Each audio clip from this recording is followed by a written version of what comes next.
Hi అండి, welcome to my channel Shravani spicy kitchen. నేను మీ శ్రావణి. ఇవాళైతే బీరకాయ పుల్లకూర ఎలా చేసుకోవాలో చూపించేస్తానండి. దీన్ని రిచ్ గార్డ్ అని కూడా అంటారు. ఈ బీరకాయలో ఫైబర్ కంటెంట్ అనేది ఎక్కువగా ఉండడం వల్ల డైజెషన్ అనేది ఈజీగా అయిపోతుంది. డైజెషన్ ప్రాబ్లం ఉన్న వాళ్ళైతే తప్పకుండా ట్రై చేసి చూడండి. తర్వాత బ్లడ్ షుగర్ని ప్రివెంట్ చేస్తుంది, అలానే ఇమ్యూన్ సిస్టమ్ని బూస్ట్ చేస్తుంది. అందులోనూ ఇందులో వాటర్ కంటెంట్ అనేది ఎక్కువగా ఉండడం వల్ల వెయిట్ లాస్కి అయితే బాగా యూజ్ అవుతుంది. ఇన్ని హెల్త్ బెనిఫిట్స్ ఉన్నాయి కదండి. దీన్ని అయితే తినడానికైతే ట్రై చేయండి తప్పకుండా. లేట్ చేయకుండా అయితే ప్రాసెస్లోకి అయితే వెళ్ళిపోదాం. ముందుగా అయితే ఈ బీరకాయకి చెక్కు తీసేసుకొని చిన్న చిన్న ముక్కలుగా కట్ చేసేసుకోవాలి. తర్వాత అయితే పాన్ పెట్టుకొని ఆయిల్ వేసుకోవాలి. ఈ పుల్లకూరకి అయితే కొద్దిగా ఆయిల్ అనేది ఎక్కువగా వేస్తేనే బాగుంటుంది. అంటే మనం వేసే ఇంగ్రీడియంట్స్ అన్నీ బాగా ఆయిల్లో ఫ్రై అయితే టేస్ట్ అనేది చాలా కమ్మగా ఉంటుంది. తర్వాత కొద్దిగా ఆవాలు, జీలకర్ర, వెల్లుల్లి కచ్చపచ్చగా దంచేసుకొని వేసుకోవాలి. తర్వాత కరివేపాకు కూడా వేసుకొని చిట్పట్లు అన్నివ్వాలి. ఒక గుప్పెడు ఆనియన్స్ పెద్ద పెద్ద ముక్కలుగా కట్ చేసుకొని వేసుకోవాలండి. వేసుకొని కొద్దిగా ఫ్రై చేసేసుకున్నాక పచ్చిమిర్చి కూడా స్పైసీకి తగ్గట్టు బాగా చుంచేసుకొని వేసుకోవాలి. అలానే వేసామంటే చిట్పట్లాడుతూ ఉంటాయి. వేసుకున్నాక ఒక 2 మినిట్స్ మిక్స్ చేసేసుకొని టమోటా ముక్కలు కూడా వేసేసుకొని ఆయిల్లో బాగా మగ్గనివ్వాలి. ఇందులోనే సాల్టు, పసుపు వేసేసుకొని బాగా టమోటాలు మెత్తబడేంత వరకు, పసుపు అనేది పచ్చివాసన పోయేంత వరకు కలుపుతూ ఫ్రై చేసేసుకోవాలి. ఇవి మొత్తం బాగా మనం వేసుకున్న ఆయిల్లోనే బాగా ఫ్రై అయిపోవాలండి. అప్పుడే కమ్మగా ఉంటుంది.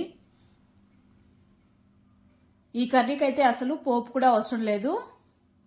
కాకపోతే మీకోసం అయితే ఒకసారి పోపు కూడా వేసాను చివరిగా.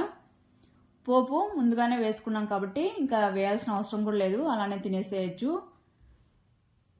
తర్వాత బీరకాయ ముక్కలు కూడా వేసేసుకొని బాగా 2 మినిట్స్ బాగా మిక్స్ చేసేసుకొని మూత పెట్టేసుకొని 3 మినిట్స్ మగ్గించుకోవాలి. ఇలా మగ్గిన తర్వాత ఇందులోనే కొద్దిగా బాగా వాష్ చేసేసుకొని సన్నగా కట్ చేసుకున్నటువంటి మెంతికూర, అలానే ఒక గుప్పెడు కొత్తిమీర కూడా వాష్ చేసేసుకొని సన్నగా కట్ చేసేసుకొని వేసుకొని ఇందులోనే బాగా ఫ్రై అయిపోవాలండి. ఆకు అలానే కొత్తిమీర కూడా మొత్తం ఇలాగా ఒక 5 మినిట్స్ బాగా ఫ్రై చేసేసుకున్నాక ఇందులో కొద్దిగా చింతపండు కూడా వేసేసుకోవాలి. చింతపండు వేసేసుకున్నాక ఈ వేడికి మెత్తబడిపోతుంది చింతపండు అనేది. ఒక 2 మినిట్స్ కలుపుతూ ఫ్రై చేసేసుకున్నాక ఇక్కడ నేను ఒక 3/4 గ్లాస్ వాటర్ అయితే యాడ్ చేస్తున్నాను. ఇక్కడ ఫుల్గా అయితే వేయలేదు.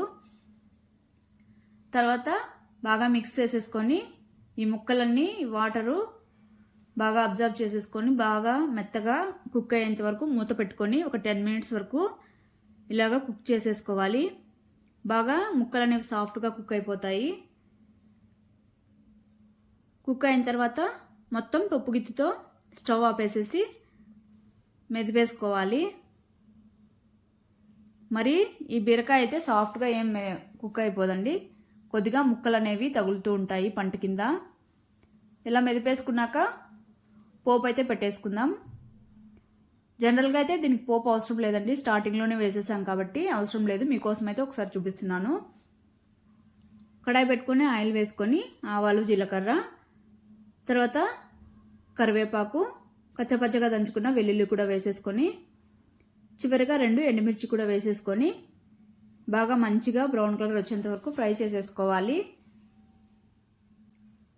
ఇలాగా ఫ్రై చేసేసుకున్నాక దీన్ని పులగూరలోకి అయితే ట్రాన్స్ఫర్ చేసేసుకొని ఒకసారి బాగా మిక్స్ చేసేసుకోవడమే. అంతే అండి. చాలా అంటే చాలా కమ్మగా ఉంటుంది. ఎస్పెషలీ చెప్పాలంటే రాగి సంగటిలోకి అయితే చాలా కమ్మగా ఉంటుంది. లొట్టలు వేసుకొని అయితే తినేస్తారు. తప్పకుండా అయితే ట్రై చేయండి. తెలిసిన వాళ్ళైతే ఓకే, తెలియని వాళ్ళైతే తప్పకుండా ట్రై చేయండి. మీకే తెలుస్తుంది టేస్ట్ అనేది. ట్రై చేశాక మీకు ఎలా వచ్చిందో కామెంట్ చేయండి. అలానే మరిన్ని హెల్తీ రెసిపీస్ కోసం అయితే మన ఛానల్ అయితే సబ్స్క్రైబ్ చేసుకోండి. నచ్చినట్టయితే ఫాలో అయిపోండి. Okay, bye. Thank you for watching.